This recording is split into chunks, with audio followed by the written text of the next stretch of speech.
It is late. December. Dark. Cold. I'm driving home with the radio on.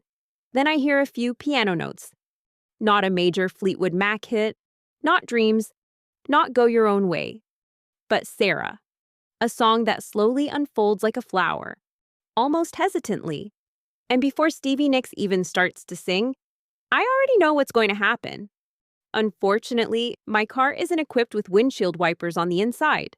So I have to pull over. Visibility impaired. Now it's gone. It doesn't matter anymore.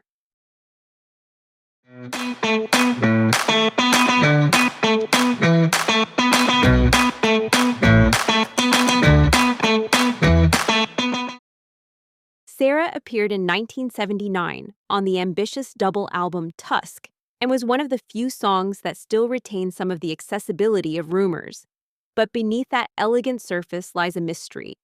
The song takes all the time in the world. For more than 6 minutes, it circles around the same piano motif, while Stevie Nicks sings as if she's trying to hold on to a memory that's slowly slipping through her fingers.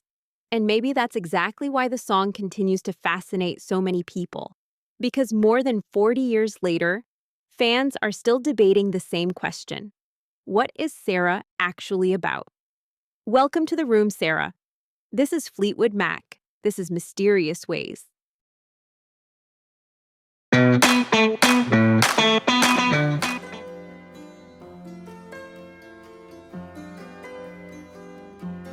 To understand the mystery of Sara, we need to go back to the very beginning. And that beginning is surprising, because Sara didn't start as a song at all. Stevie Nicks wrote the words first. The music came later. That may seem like a small detail, but it might explain why Sara feels so different from many other Fleetwood Mac songs. Listen to tracks like Dreams, Go Your Own Way, or Don't Stop, and you hear songs that are heading somewhere. They build, they develop, they have a clear destination. Sara does something different. It floats, it drifts. It seems less interested in where it's going than in what it's feeling along the way. Maybe that's because the song wasn't originally written as a story. It began as a collection of thoughts, images, and emotions. And that's interesting. Because when people recall a memory, they rarely tell it from beginning to end. They jump from moment to moment, from feeling to feeling, from person to person. And Sara seems to behave in exactly the same way. Even more interesting is how the music itself came into being. Stevie Nicks later revealed that she developed the melody during ballet exercises, while Oxygen by Jean-Michel Jarre played in the background. Whether you can actually hear that influence in the finished recording is, of course, open to debate. But it is a remarkably fitting image, because Sara seems to float as well, as if the song never quite touches the ground. Maybe that's also why it is so difficult to analyze. We keep trying to turn it into a logical story. While Stevie Nicks may never have written a logical story in the first place, in fact, the original version of Sara reportedly ran for around 16 minutes and contained far more lyrics than the version that eventually appeared on Tusk. We'll come back later to what may have been lost along the way. But for now, that brings us to the next question. If Sara began as a poem, if it was more a collection of feelings than a traditional song, who is Sara exactly? Or perhaps more importantly, what is Sara?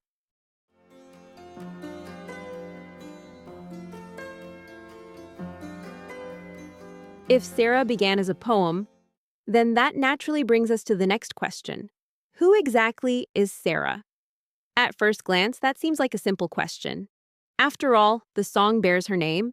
But the more you read about Sara, the more complicated the answer becomes. Over the years, Stevie Nicks has offered several different explanations. Some point to a specific person, others seem to raise even more questions. And perhaps that's not surprising, because when people look back on an important period in their lives, they rarely think of just one person. Memories, relationships, emotions overlap. And perhaps the same is true of Sara. Years later, Stevie Nicks described the song as something that wasn't about just one person, but about several people and events from her life and the world of Fleetwood Mac. That's not exactly the kind of answer detectives like to hear. In fact, it only makes the mystery bigger. Because what if Sara isn't one person? What if Sara is a memory, a relationship, a chapter in Stevie Nicks' life, or perhaps all of those things at once? Still, over the years, several candidates have emerged. A close friend, a lover, an unborn child, perhaps even Stevie Nicks herself. Let's take a closer look at the most prominent theories.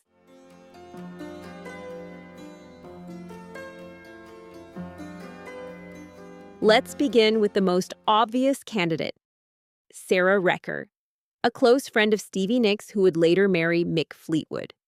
Stevie herself confirmed that Sara Recker played a role in the creation of the song. In fact, she was sitting right next to her during one of the early demo sessions. At first glance, that seems to solve the case. Case closed, mystery solved. Except that Stevie later admitted the song wasn't entirely about Sara Recker. It contained elements of several people from her life. So while Sara Recker is clearly part of the story, she doesn't appear to be the whole story. Which brings us to candidate number 2, Mick Fleetwood. During the Tusk era, Stevie Nicks and Mick Fleetwood were involved in a relationship.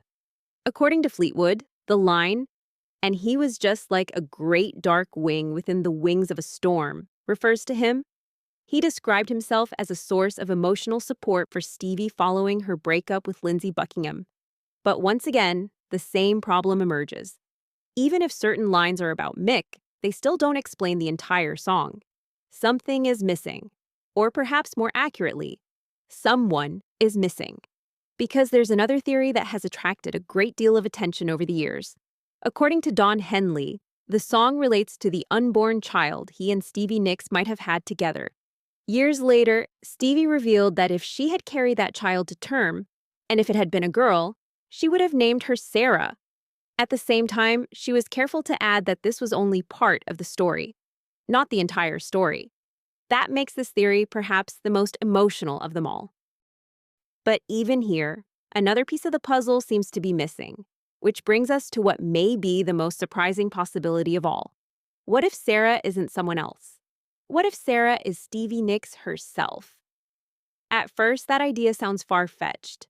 Until we fast forward a few years, Fleetwood Mac releases Tango in the Night, and on that album appears a song with a very intriguing title, Welcome to the Room, Sara.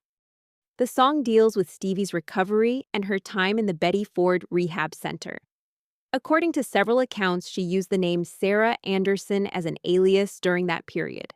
Suddenly, the name takes on an entirely different meaning, not as somebody else, but as a version of Stevie herself. And perhaps that's exactly why none of these theories is entirely convincing. Maybe we're looking for one person, while Stevie Nicks was painting a much larger portrait. A portrait of friends, lovers, loss, Fleetwood Mac, and perhaps even herself. But if the lyrics don't give us a definitive answer, maybe we should look elsewhere. Maybe the answer lies in the music itself.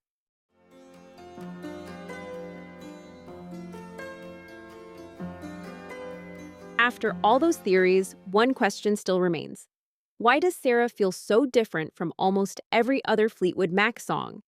Because even if you know nothing about Sara Recker, nothing about Mick Fleetwood, nothing about Don Henley, the song still has a remarkable effect. It feels as if time itself begins to slow down. And that feeling starts with the piano motif. For much of the song, Stevie Nicks keeps circling around the same musical ideas. There is no hurry, no dramatic explosion, no moment where the song suddenly decides to head somewhere else. Instead, Sara seems to float constantly between movement and stillness. And remarkably, that feeling was already present during the recording. Stevie herself played the original piano part. According to those involved, her timing was anything but precise. In fact, some band members describe her playing as being completely all over the place. Normally, that would be a problem, but something unusual happened here. Instead of asking Stevie to re-record the part, Fleetwood Mac adapted to her performance. Mick Fleetwood put aside his drumsticks, picked up brushes, and essentially navigated his way through her timing. The result was a remarkable sense of flexibility. The song breathes. It shifts. It moves as though nobody is entirely sure where the next step will land. Most pop songs try to grab your attention immediately. Sara does the exact opposite. The song unfolds slowly, like a flower revealing its full beauty only with time. And maybe that's exactly why Sara feels so convincing. Because memories behave in much the same way. They rarely follow a strict rhythm. They slow down, they speed up, they linger on certain moments, and sometimes they disappear before you can fully hold on to them. Maybe that's the greatest secret of Sara. The song doesn't just tell us about memories, it sounds like a memory. What makes Sara even more remarkable is the context in which it appeared. After the unprecedented success of Rumours, Fleetwood Mac had every ingredient needed for a safe follow-up.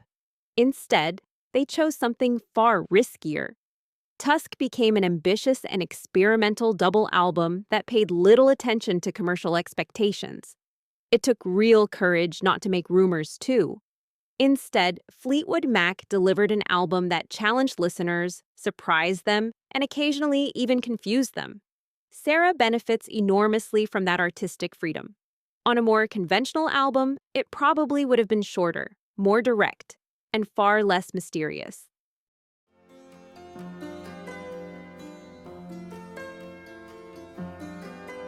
So far, we've tried to unravel the mystery of Sara through the music, the lyrics, and the various theories surrounding it. But in doing so, we run into one major problem. Maybe we don't have all the clues, because the Sara we know today is not the Sara Stevie Nicks originally wrote. The first version wasn't 6 minutes long, it was closer to 16. At that point, we're no longer talking about a pop song. We're talking about something closer to a short film. According to Stevie, that original version contained many more verses and referenced a much larger cast of people and events. In other words, some of the answers may once have been right there in the song, only to disappear later. As Tusk took shape, Sara was gradually shortened. Verses disappeared, transitions disappeared, entire pieces of the story disappeared. Eventually, all that remained was a version just over 6 minutes long. And strangely enough, that may have been the best decision they could have made. Because the moment those details disappeared, Sara stopped being a story and became an experience. The song doesn't explain everything. It leaves space. Space for doubt, space for interpretation, space for the listener. And perhaps that's why its emotional moments hit so hard. Sara takes an extraordinary amount of time to reveal itself, like a flower slowly opening. For minutes, the song circles around the same musical ideas, without urgency, without a clear destination. And because of that, every small change feels meaningful.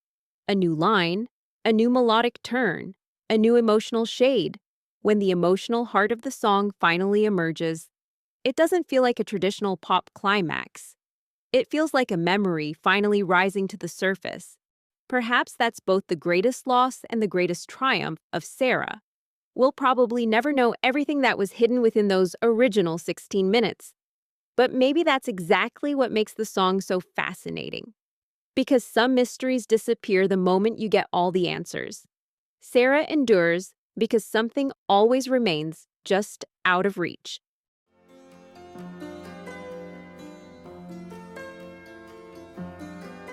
After everything we've discussed, it's tempting to treat Sara as a puzzle that needs to be solved. A name, a person, an event, a definitive answer. But perhaps that's exactly the wrong approach, because the more closely you read the lyrics, the more something begins to stand out. Sara contains surprisingly few concrete details. There are no dates, no locations, no clearly defined events, no complete story. Instead, the song is built from images, a sea of love, a dark wing within a storm, a poet in the heart, a house yet to be built, a heartbeat that never truly died. These aren't facts, they're memories. Or perhaps more accurately, fragments of memories. And that may explain why no single theory can fully account for the song. Sara Recker explains part of the story. Mick Fleetwood explains another part. Don Henley explains yet another. Even the theory that Sara is a reflection of Stevie Nicks herself explains only a piece of the puzzle. But none of those theories explains everything. Perhaps because Sara was never about one person. Perhaps it was about a period of time, a collection of relationships, a collection of losses, a collection of memories. Even the recurring line, "Sara, you're the poet in my heart," feels less like a literal message to one person and more like a conversation with a memory, or perhaps even with a part of herself. And then there's the song's final line, "All I ever wanted was to know that you are dreaming." It's a remarkable ending. Not, "I wanted answers," not, "I wanted you back," not, "I wanted an explanation," but "I wanted to know that you are dreaming," as if the song is ultimately unconcerned with facts and far more concerned with feelings, with memories, with things that cannot be fully explained. And perhaps that is the true secret of Sara. The song feels like a memory because it might be one.